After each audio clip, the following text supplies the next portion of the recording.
വെള്ളം കയറാനായിട്ട് അവിടെ ഒരു വ്യക്തി കുറച്ച് സ്ഥലം മേടിച്ചിട്ട് ആ സ്ഥലം നികത്തി ഈ തോടുണ്ടായത് അവിടെ നികത്തി കളഞ്ഞു. ആ നികത്തിയതിൻ്റെ പേരിലാണ് ഇപ്പോൾ ഇവിടെ വെള്ളം കിട്ടിയേക്കുന്നത്. 29 കൊല്ലമായിട്ട് ഞാൻ അവിടെ കൃഷി ചെയ്യണതാണ്.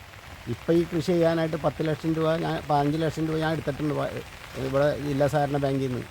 ആ 15 ലക്ഷം രൂപ മുടക്കണം ഇപ്പോൾ ഇവിടെ 8 ഏക്കർ സ്ഥലം കൃഷി ചെയ്തേക്കണത്. ആ കൃഷി ചെയ്യണം മൊത്തം വെള്ളത്തിൽ മുങ്ങിക്കിടക്കണത്. ഇയാളിത് നികത്തിയിട്ട് ഇപ്പോൾ എത്ര നാളായി? അയാൾ നികത്തിയിട്ട് 3 മാസമായിട്ടുള്ളൂ. ഈ സ്ഥലം മേടിച്ചിട്ട് 3 മാസമായിട്ടുള്ളൂ. ഈ തോട് നികത്തിയിട്ട് 3 മാസമായിട്ടുള്ളൂ. 3 മാസമായിട്ട് നികത്തി കളഞ്ഞാൽ ഈ പാടത്തിൻ്റെ തൊട്ട് സൈഡിലൂടെ പോകുന്ന വെള്ളം ഒഴുകി പോകുന്ന തോടിൻ്റെ ഒരു ഭാഗം നികത്തി. എന്തോരം മീറ്റർ നികത്തിയുണ്ടാവും? ഏകദേശം 3 സെൻറ്റിൻ്റെ ഒരു 100 മീറ്ററോളം കഷ്ടിയുള്ളൂ. അത് ശരി, അത്രേ ഉള്ളൂ. വെള്ളം കെട്ടി നിൽക്കണം. ഇപ്പോൾ ഈ പിറകിൽ കാണുന്ന ഈ ഫ്ലോട്ടിൽ എന്തോരം ചേന ഉണ്ടാവും? 6000 കുഴി ചേന ഇപ്പോൾ വെള്ളത്തിലായിട്ട് നിൽക്കാണ്. അതുകൂടാണ്ട് വേറെ എന്തോരം? 1000 കുഴി അതിൻ്റെ അപ്പുറത്തും വെള്ളത്തിലായിക്കാണ്. ഈ വെള്ളം കൊണ്ടുള്ള ശല്യം ഇതിനകത്ത് എൻ്റെ പേരിൽ ഇവിടെ കരവ് നിൽക്കണോണ്ട് ഇതിലൊക്കെ വെള്ളമായിട്ടുണ്ടാവും. ഇതിൻ്റെ അടിയിലൊക്കെ വെള്ളമായിട്ടുണ്ട് കുഴികളിലൊക്കെ. ഇതിങ്ങനെ വെള്ളം കയറി കഴിഞ്ഞാൽ ഉണ്ടാവുമ്പോൾ എന്ത്? വെള്ളം കയറി കഴിഞ്ഞാൽ എനിക്ക് നല്ലൊരു സംഖ്യ നഷ്ടത്തിൽ വരും. അല്ല, ഇത് നശിക്കണത് എങ്ങനെയാണ്? ചേന ഈ വെള്ളം കിടന്നാൽ ചീഞ്ഞു പോകും. വെള്ളം ഇത് കയറി ചീഞ്ഞു പോകും, വേരും പോകും. അത് കഴിയുമ്പോൾ ചേനയ്ക്ക് ചീച്ചലാവും. പിന്നെ ഒരു മനുഷ്യരെടുക്കില്ല. ഇത് ഈ കൃഷി ഓഫീസർ അടക്കമുള്ള ആളുകൾ അടക്കമുള്ള ആൾക്ക് സപ്പോർട്ടായിട്ട് നിൽക്കാണ്. ഇതിപ്പോൾ ഒരു 2 ദിവസം കൂടി ഇങ്ങനെ നിന്ന് കഴിഞ്ഞാൽ ചീഞ്ഞു പോകും, മൊത്തം പോകും. നിസ്സാരം കൊണ്ട് 8 ലക്ഷം രൂപയുടെ മുതലാണെങ്കിൽ നമുക്കിടപ്പോൾ അവിടെ നശിച്ചു പോകും. 8 ലക്ഷം രൂപ എൻ്റെ അധ്വാനം അതൊക്കെ വേറെ നിൽക്കണതാ. മൊത്തം എത്ര ഏക്കർ ഉണ്ടാവും? മൊത്തം 8 ഏക്കറുണ്ട്. 8 ഏക്കർ സ്ഥലത്തിൽ ഒരു അര ഏക്കർ സ്ഥലത്ത് വാഴയുണ്ട്. ബാക്കിയൊക്കെ സ്ഥലം ചേനയാണ്. ഏകദേശം ഞാൻ എന്തോരം ഉണ്ടാവും? ആകെ ചേന 15000 കുഴി ചേനയുണ്ട് ഇത്ര സ്ഥലത്ത്. മെയിൻ തോട് എന്ന് പറയുന്നത് ഈ പറമ്പിന്റെ ബാക്ക് സൈഡാണ്. ഒരു 1.5 മീറ്റർ വീതിയുള്ള തോട്. അത് ഇപ്പൊ കുറച്ച് കാലമായിട്ട് ഒരു ഡിസംബറിലാണ് ഈ ഒരാള് വാങ്ങുകയും അത് ആള് മൂടി ഞങ്ങളുടെ തോടൊക്കെ വെള്ളം പോണ ഇത് തടസ്സപ്പെടുത്തി. കഴിഞ്ഞ ഡിസംബറിലാണ് ഈ സംഭവങ്ങൾ ഉണ്ടായത്. അപ്പൊ ഞങ്ങൾ അത് കളക്ടർക്ക് പരാതി കൊടുക്കുകയും ചെയ്തു. പരാതി കൊടുത്തപ്പോൾ റവന്യൂ ഡിപ്പാർട്ട്മെന്റ് വന്നപ്പോൾ പറഞ്ഞു അത് പഞ്ചായത്ത് മുഖേന അത് തുറന്നു തരാനുള്ള അവകാശമാണ്. പിന്നെയും അത് ഞങ്ങളിങ്ങനെ നടക്കുന്നല്ലാണ്ട് ഇന്നേ വരെ ഒരു നടപടികൾ സ്വീകരിക്കാൻ പറ്റാത്ത രീതിയിലാണ് ഇപ്പൊ നിൽക്കുന്നത്. പഞ്ചായത്ത് ഡിസംബറിൽ തന്നെ ഒരു തവണ മൂടിയപ്പോ ഈ മെമ്പർ മുഖേന നിർത്തി തുറന്നു തന്നിരുന്നു. പഞ്ചായത്ത് മെമ്പർ മുഖേന തുറന്നു തന്നത്. ആ തുറന്നു തന്നിട്ട് ഞങ്ങള് ആരും ഇവിടെ ഇല്ലാത്ത സമയത്ത് ഈ ചേട്ടനും ഞങ്ങൾ ഈ ഭാഗത്ത് ആരും ഉണ്ടായിരുന്നില്ല. JCB വന്ന് ആളെ പറമ്പിൽ JCB വരുന്നത് നമുക്ക് പൊതുവായിട്ടൊന്നും നോക്കേണ്ട ആവശ്യമില്ലല്ലോ. ആള് വന്ന് ഇന്ന് ചെയ്യുന്നതെന്ന് വെച്ചാൽ ഈ കാന അങ്ങോട്ട് മൂടി. ആളെ പറമ്പിന്റെ കാനകൾ ഫുള്ള് മൂടി ആ ഫുൾ വേലി കെട്ടി ആരും കിടക്കാത്ത വിധത്തിൽ വേലിയും കെട്ടി വെച്ചു. ഇതിങ്ങനെ പോയി വൻപുഴക്കാവ് അമ്പലത്തിലേക്ക് ടച്ച് ചെയ്ത് ഞങ്ങളുടെ വെള്ളം ഈ കൃഷിത്തോട്ടത്തിലെ വെള്ളം ഒക്കെ കൂടി പോണ കാനയാണിത്. ആ കാനയാണ് ഇപ്പോൾ ആളെ സ്ഥലത്തിലത്തെ കാനകളൊക്കെ മൂടി അവിടെ നിന്ന് വരുന്ന വെള്ളം ഞങ്ങളുടെ അവിടെ നിന്ന് പോണ വെള്ളം തടസ്സപ്പെടുത്തി നിർത്തിയിരിക്കുന്നത്. ഇപ്പൊ വെള്ളക്കെട്ട് അതായത് ഇതിന്റെ മുന്നോടിയായിട്ടാണ് ഇപ്പൊ ഈ വെള്ളം ഇന്നലെ വന്ന മഴയില് ഇന്ന് വെള്ളം കൂടി തീരെ പോയിട്ടില്ല. ഞങ്ങൾ ഈ സ്ഥലം ലോണൊക്കെ എടുത്തിട്ടാണ് ഞങ്ങൾ ഇത്രയും വീടുകൾ ഇവിടെയുണ്ട്. പിന്നെ ലൈഫ് മിഷന്റെ ഒരു വീട് അവിടെയുണ്ട്. അങ്ങനെ ഒരുപാട് വീടുകൾ ലോൺ എടുത്തൊക്കെ ഇങ്ങനെ ഞങ്ങൾക്ക് എല്ലാ വർഷവും ഇതുപോലെ വെള്ളക്കെട്ട് വരുമ്പോൾ ഞങ്ങൾക്ക് ബുദ്ധിമുട്ടുണ്ട്. അപ്പോൾ ഇതുപോലെ നികത്തി കഴിഞ്ഞിട്ട് ഞങ്ങൾ പല പ്രാവശ്യവും ഇത് തുറക്കണം എന്ന് പറഞ്ഞിട്ട് അയാൾ തുറന്നില്ല. ഇപ്പോൾ ഭയങ്കര ബുദ്ധിമുട്ടിലാണ്. ഞങ്ങൾക്ക് വെള്ളം കെട്ടുകൊണ്ട് ശരിക്കും പറഞ്ഞാൽ ഞങ്ങളുടെ പ്രാഥമിക ആവശ്യങ്ങൾ പോലും നിറവേറ്റാൻ പറ്റാത്തൊരവസ്ഥയിലാണ് ഞങ്ങളിപ്പോൾ നിൽക്കുന്നത്. എല്ലാവർക്കും നമസ്കാരം.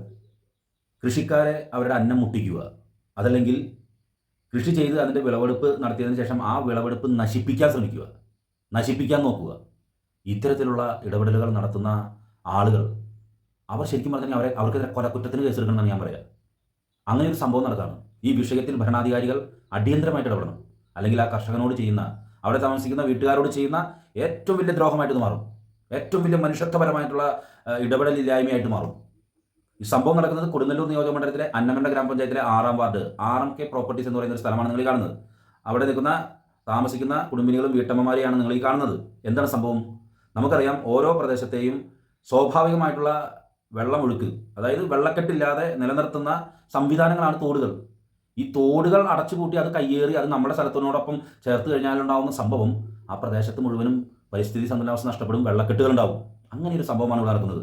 RMK പ്രോപ്പർട്ടീസ് എന്ന് പറയുന്ന സ്ഥലത്ത് താമസിക്കുന്ന ഏകദേശം 10-17 വീടുകൾ, അവർക്ക് സഞ്ചാര സ്വാതന്ത്ര്യത്തിന് ബുദ്ധിമുട്ടുണ്ടാക്കുന്ന രീതിയിലുള്ള വെള്ളക്കെട്ടാണ് ഇപ്പോൾ അവിടെ നടന്നുകൊണ്ടിരിക്കുന്നത്. വെള്ളക്കെട്ട് ഇതെങ്ങനെയാണ് ഈ വെള്ളക്കെട്ട് ഉണ്ടാകുന്നതെന്ന് ചോദിച്ചു കഴിഞ്ഞാൽ ഇതാരും ഈ പറയുന്ന RMK പ്രോപ്പർട്ടീസിലുള്ള ആളുകൾ വരുത്തി വെച്ച സംഭവമല്ല. ഇതിൻ്റെ പിറകിൽ, ഈ പ്രോപ്പർട്ടീസിൻ്റെ പിറകിലായിട്ട് വിസ്തൃതമായിട്ടൊരു പാടശേഖരമുണ്ട്. ആ പാടശേഖരത്തിലാണെങ്കിലോ കുഴൂരിൽ നിന്നും വന്ന് കൃഷി ചെയ്യുന്ന യോഹന്നാൻ എന്ന് പറയുന്ന അപ്പനും സെബി എന്ന് പറയുന്ന മകനും വർഷങ്ങളായിട്ട് 10-30 വർഷങ്ങളായിട്ട് കൃഷി ചെയ്യുന്നു. ചേനയാണ് പ്രധാനമായും കൃഷി ചെയ്യുന്നത്. ഇപ്പോൾ 8 ഏക്കർ സ്ഥലത്ത് ഏകദേശം 15,000-ഓളം ചേനത്തൈകൾ നട്ടുപിടിപ്പിച്ചിട്ടുണ്ട്. ആ ചേനത്തൈകളെല്ലാം വളർന്ന് വലുതായിരിക്കുകയാണ്.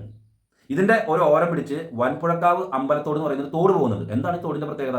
ഈ തോടിൻ്റെ പ്രത്യേകതയാണ് ഈ ഭാഗത്തുള്ള വെള്ളക്കെട്ട് ഒഴിവാക്കുക എന്നുള്ളത്. ഈ വെള്ളം മുഴുവനും ഈ ഉയർന്ന പ്രദേശത്തെയും താഴ്ന്ന പ്രദേശത്തെയും വെള്ളമെല്ലാം തന്നെ ഈ തോട്ടിലൂടെ ഒഴുകി നേരെ ഇവിടെ വെള്ളക്കെട്ടില്ലാതെ അനുസൃതമായിട്ട് ഒഴുകുന്ന സ്വാഭാവികമായ ഒരു ഒഴുക്കാണ്.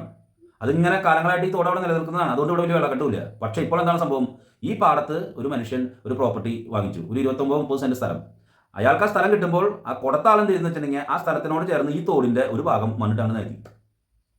ഇയാൾ വാങ്ങിച്ച ആൾ എന്ത് ചെയ്തു? അത് അങ്ങനെ തന്നെ കണ്ടിന്യൂ ചെയ്യുന്നു. അവിടെ നാട്ടുകാരും പഞ്ചായത്ത് ജനപ്രതിനിധി പോളി അടക്കമുള്ള ആളുകൾ ഈ വിഷയം ചൂണ്ടിക്കാണിക്കുന്നു, പറയുന്നു. ഒരു ഇടപെടലുകളും നടക്കുന്നില്ല. കളക്ടറേറ്റിലേക്ക് പരാതി വയ്ക്കുന്നു. അതിനുശേഷം പഞ്ചായത്തിനെ ബന്ധപ്പെടുന്നു. പഞ്ചായത്ത് ഈ വിഷയത്തിൽ അടിയന്തരമായി ഇടപെടുന്നതാണ് പറഞ്ഞു കേട്ടിട്ടുള്ളത്. പക്ഷേ റവന്യൂ വിഭാഗത്തിൻ്റെ ഒരു ഇടപെടൽ ഉണ്ടാവണം. കൃഷി ഓഫീസർ എന്ന നിലയ്ക്ക് മറ്റിടപെടലുകളൊന്നും അവിടെ നടത്തിയിട്ടില്ല എന്നുള്ളൊരു കാര്യം ആ കുടുംബാംഗങ്ങൾ പറയുകയാണ്. ഈ സമയം നമുക്കറിയാം, ജൂൺ തുടങ്ങിയതേ ഉള്ളൂ. മഴ തവണ കുറവായിരിക്കുന്നൊക്കെ പറയുന്നു. പക്ഷേ നിലവിൽ ഇപ്പോൾ മഴ പെയ്തുകൊണ്ടിരിക്കുന്നുണ്ട്. ഈ മഴയിൽ ഈ RMK പ്രോപ്പർട്ടീസിലെ വഴികളിലൊക്കെ തന്നെ വെള്ളക്കെട്ടാണ്. അവിടെ കൊച്ചുകുട്ടികൾ സ്കൂളിൽ കൊണ്ടുപോകാൻ പറ്റുന്നില്ല. അതൊരു ബുദ്ധിമുട്ട്. അതിനേക്കാളേറെ ബുദ്ധിമുട്ടെന്ന് പറഞ്ഞു കഴിഞ്ഞാൽ ഞാൻ നേരത്തെ പറഞ്ഞ കർഷകന്റെ സ്ഥിതിയാണ്.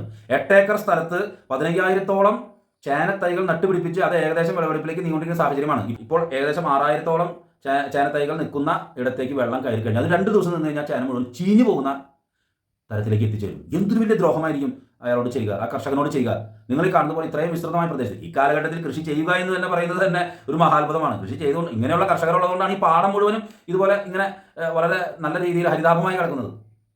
അങ്ങനെയുള്ള സാഹചര്യത്തിലാണ് ഇവരെ കൂടി മടുപ്പിച്ച് ഇവിടുന്ന് മാറ്റാൻ വേണ്ടി 10-15 ലക്ഷത്തോളം ബാങ്കുകളിൽ നിന്ന് കടമെടുത്തിട്ട് കൃഷി ചെയ്യുന്നത്. 10-30 വർഷമായിട്ട് അവർ കൃഷി ചെയ്യുന്ന സംഭവമാണ്. ഇത് ശരിക്കും പറഞ്ഞാൽ ദ്രോഹമാണ്, കർഷക ദ്രോഹമാണ്. ഈ വിഷയത്തിൽ അടിയന്തരമായിട്ട് മന്ത്രി OJ ദിനേശ് അടക്കമുള്ള ആളുകൾ ഈ വിഷയത്തിൽ ഇടപെടണം.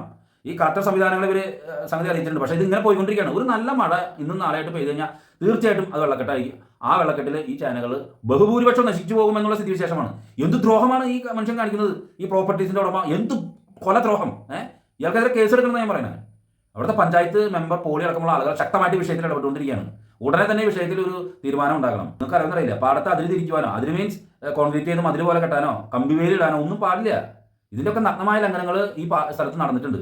കർഷകരെ കൃഷിയിൽ നിന്നും അകറ്റാനും അവരെ നിത്യദുരിതത്തിലേക്ക് തള്ളിവിടാനും നടത്തുന്ന ഇമാതിരി പരിപാടികൾ ഇതിന് നാട്ടുകാരും സാമൂഹിക സംഘടനകളും രാഷ്ട്രീയ യുവജന സംഘടനകളൊക്കെ ആ ഭാഗങ്ങളുണ്ടെങ്കിൽ നിങ്ങളിത് കണ്ണടച്ച് നിങ്ങളിങ്ങനെ നിൽക്കരുത്. ഇത് വല്ലാത്ത ഒരു ദ്രോഹത്തിലേക്കാണ് ഈ സംഭവം കടന്നുപോയിക്കൊണ്ടിരിക്കുന്നത്. ഒരു വശത്ത് താമസിക്കുന്ന ഇടങ്ങളിലെ ആളുകൾക്ക് പോകാൻ പറ്റില്ല. കാരണം ഈ ഇങ്ങനെ വളരെയധികം നീണ്ടുപോകുന്ന ഒരു തോടാണ്. ആ തോടിൻ്റെ ഒരു പാർട്ടിലാണ് ഈ പറയുന്ന സാധനമായിട്ട് നേടിയാണ്. ഇപ്പോൾ അത് കവിഞ്ഞ് വെള്ളം പോകുന്നു. അതോടൊപ്പം തന്നെ ആ വെള്ളം വീണ്ടും ഈ ചേനത്തോട്ടത്തിലേക്ക് കയറുന്ന അവർ മോട്ടറൊക്കെ വെച്ച് അടിച്ചു കളയുന്നുണ്ട്. അതിൻ്റെ കാഴ്ചകളാണ് നിങ്ങൾ കാണുന്നത്. എന്ത് നല്ല കാഴ്ച! ഈ വിഷയത്തിൽ സത്യമായി ഇടപെടണമെന്ന് മാത്രമാണ് പറയാനുള്ളത്. നന്ദി, നമസ്കാരം.